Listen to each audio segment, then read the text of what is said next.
sizni düşmanlarınızdan yaşayıp iyinizge indirmen. Şunda beklenip yerden kurtarmaz. Koşun bizimkilere indişin orada efendi. Koşun. Hem ne olsa da sırtınmağız efendi. Tabi kalmalı. Son şeraplı uçurmak konularımızdan işlenmez. Okırın efendim, okırın. Sırtınmağız. Hey sen!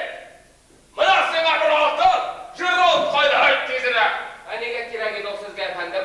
Dayak bilen sevesen var. Jürol ki bak efendiler bile olay kılanmıyorlar efendim. O hürmetli kişi. Neşe kılanmıyorlar son, dongaz bilenler. Jürol efendi dongaz, tügel. O hürmetli kişi. Sinan'ın dostu mu yani? Buna var bu başına, dayak bilen. Oy. Buna sana dayak bilen. Oy efendim. Buna sana dayak bilen. Buna. Buna sana dayak bilen. Buna sana dayak bilen. Buna sana dayak bilen. Efendim bitti. Uldeniz kaplan. Benim de bir hanım da kalmadı. Efendim. Sırtım bögüz. Doğum bir sekiyle.